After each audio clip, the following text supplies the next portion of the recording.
Alors, dans la deuxième partie de ce 12h30, on ne va pas boire un coup tout de suite. Ça, ce sera pour après l'émission. Mais on va quand même parler de bière de façon sérieuse et même un peu moins sérieuse aussi avec notre invité, Fabrizio Buccella. Bonjour, merci d'être là. Bonjour, vous nous plaisir. venez avec votre anti-guide de la bière qui vient de paraître. Et vous y répondez à 120 questions insolites qui concernent la bière. Alors, Fabrizio Buccella, vous êtes un spécialiste du vin et de la bière. Vous êtes énologue, sommelier, vous enseignez le vin et la bière dans plusieurs universités, grandes écoles, et donc vous êtes aussi zytologue. Voilà. Alors, oui, qu'est-ce que c'est, zytologue? ça c'est le terme qu'on essaye en Belgique de populariser, qui signifie, si vous voulez, quelque part la personne qui porte un peu la parole sur la bière. Hein. Zytos et logos. Zytos en grec et en grec ancien veut dire bière. Alors l'astuce, c'est que nos camarades français utilisent le terme de biérologue. Alors j'ai interrogé des linguistes officiels de notre pays qui m'ont dit attention, mais biérologue, c'est pas terrible parce qu'on fait en fait une association entre un terme grec, bien sûr, logos, et un terme du bas Moyen-Âge, bière. Et donc zytologue est quelque part plus propre en termes d'association de termes. Et je ne désespère pas que dans quelques années, même en France, on utilisera le terme de zytologue. Voilà, c'est le bon terme donc, qui a été utilisé en Belgique. Alors, vous êtes aussi déjà l'auteur de l'anti-guide du vin. Ici, c'est l'anti-guide de la bière. Alors, pourquoi un anti-guide? Alors, parce que mon rêve, c'est d'avoir un petit coffret qui soit vendu dans les librairies avec les deux choses. Mais donc c'est purement marketing. Oui, voilà. Au moins, c'est assumé. Au moins, c'est assumé. Mais c'est... Oui, allez-y. Après, mon éditeur a dit non, c'est compliqué le coffret parce que les prix du papier. Enfin bon, je vous passe ces viles considérations mercantiles. Mais en vérité, si vous voulez, la bière est quand même le produit que boivent le plus, bien sûr, nos compatriotes, entre guillemets, mais en France également. L'éditeur français, en France, depuis 2 ans, les sondages sérieux indiquent que le français préfère la bière au vin. Et bien sûr, en Belgique, on boit plus de litres de bière que de vin par an. Donc, quelque part, il y a un véritable intérêt. Je le vois d'ailleurs dans les cours qu'on m'a demandé depuis près de 10 ans de donner dans des universités et hautes écoles françaises d'excellents niveaux. Je prends par exemple l'exemple de Sciences Po Lille. Eh bien, on me demande de donner, outre les cours de vin, aussi un cours d'introduction à la culture de la bière. Donc, la bière, en fait, je pense, est sortie de ce rôle de produit de soif ou de troisième ou de quatrième mi-temps pour devenir un vrai produit avec une considération esthétique.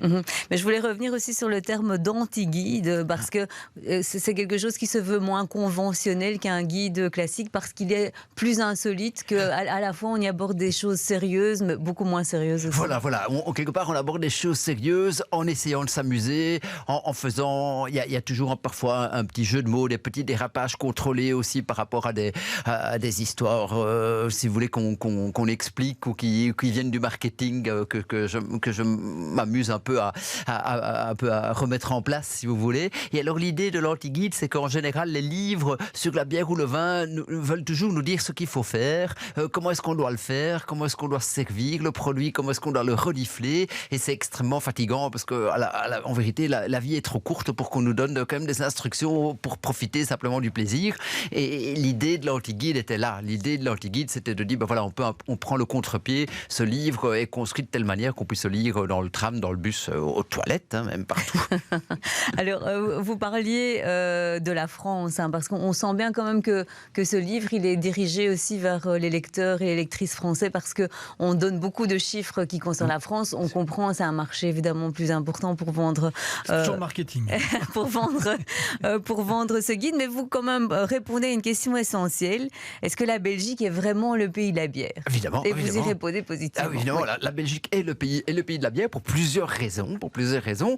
Alors, je vais commencer par une raison tout à fait un peu auquel on ne pense pas forcément. C'est le fait que, par exemple, les bières trappistes historiques, les seules qui sont vraiment qualitatives, les 5 se trouvent toutes en Belgique. Bien sûr, c'est les 3 wallonnes, Chimay, Rochefort et Orval, et les 2 flamandes, Westmalle et Westvleteren. Ça, c'est déjà une première raison. La deuxième raison, c'est que on a en Belgique une énorme diversité. Cette diversité est due au fait qu'on n'a pas été soumis en Belgique au fameux Reinheitsgebot, qui était la loi sur la pureté de la bière qui était en vigueur dans le Saint-Empire. Ce qui nous a permis à nous, et surtout à nos ancêtres, si vous voulez, de mettre des épices dans la bière et de considérer ces choses épicées comme étant de la bière. Et ça, bien sûr, permis et le développement de ce qu'on appelle l'extraordinaire diversité des bières belges. Et la troisième raison qui est un peu plus drôle, c'est que des chercheurs de l'université de Louvain à Leuven, en Flandre, ont montré, entre guillemets, que la première révolte belge contre l'occupant, qui n'est pas celle de 1830, mais celle qui était un peu avant, qui faisait suite à l'occupation espagnole, qui était en vérité une révolte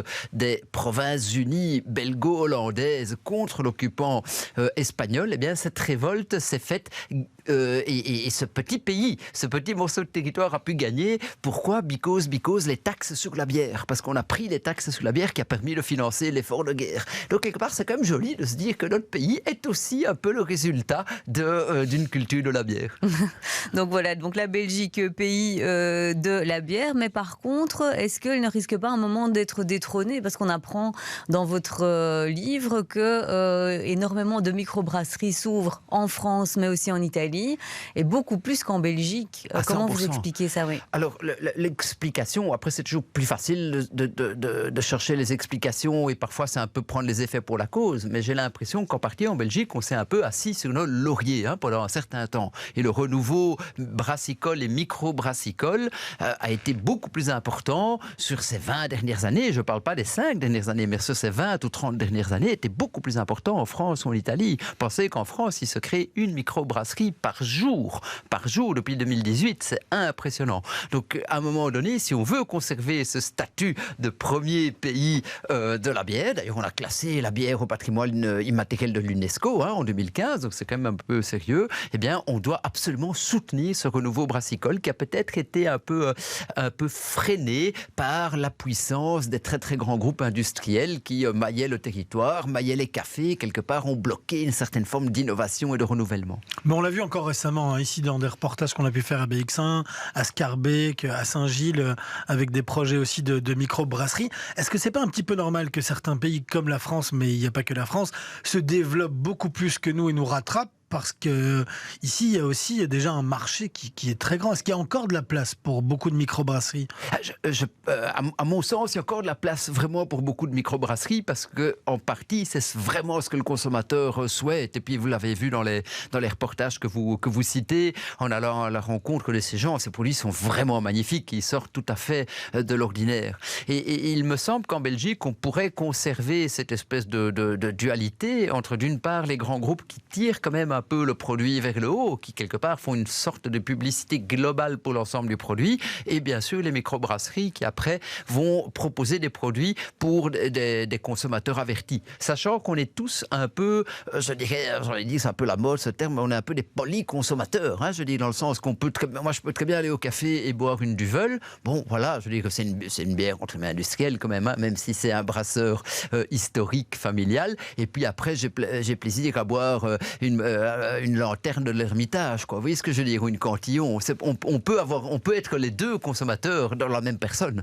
Mais justement, un de vos chapitres est consacré à ça. Quelle est la différence entre une bière industrielle et une bière plus artisanale? Ça c'est compliqué. C'est compliqué à dire parce que pour reprendre l'exemple des bières trappistes, je sais pas moi, Westmalle, de mémoire, il produit 150 000 hectolitres annuels. Est-ce que c'est artisanal ou est-ce que c'est industriel? Pour moi, on arrive quand même dans l'industrialisation. En vérité, à la fin, les critères que les gens mettent, ce sont les critères de volume, si vous voulez. Vous dites Picot brasserie, moins de 1000 hectolitres, et brasserie artisanale, moins de 10 000 hectolitres par an, si mes souvenirs sont bons. L'idée étant que quand vous avez une brasserie artisanale, eh bien, quelque part, vous pouvez vivre éventuellement votre compagnon, votre compagne en fonction. Et puis voilà, je veux dire, quelque part, c'est une brasserie entre guillemets à taille humaine qui permet à une personne seule, aidée ou éventuellement un couple de pouvoir vivre du produit, si vous voulez, financier de la brasserie, et encore pas en vivant extrêmement, pas en vivant en roulant Rolls-Royce, mais en disant en vivant un peu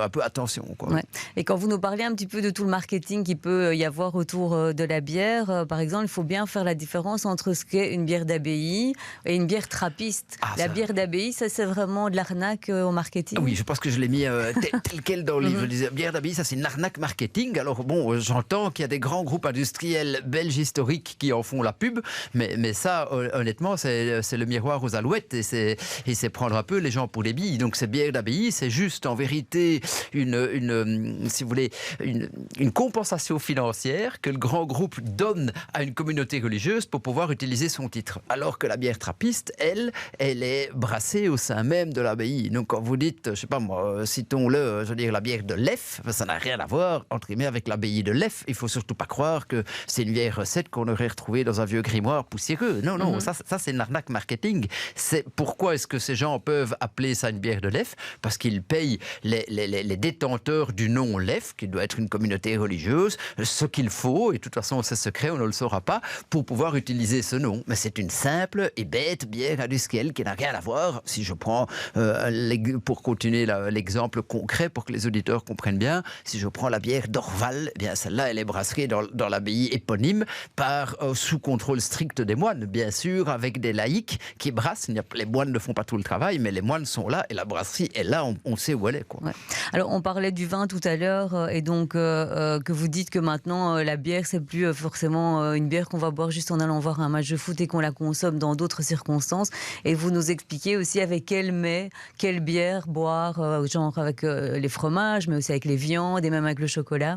Avec le chocolat, il faut aller sur des bières plutôt noires, des bières qui utilisent la fameuse torréfaction du malt, ou éventuellement avec des bières sombres, type les Rochefort par exemple, qui n'utilisent pas forcément des maltes très très torréfiés, mais qui ont une petite adjonction de caramel. Eh bien, ça permet à ces bières d'être des magnifiques accords avec le chocolat.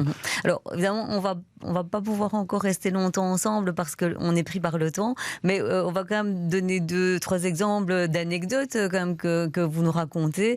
Par exemple, boire une bière dans un avion rend plus pompette, ou pourrait rendre plus pompette. Oui, alors c'est possible, hein, c'est possible que ça rend un peu plus pompette.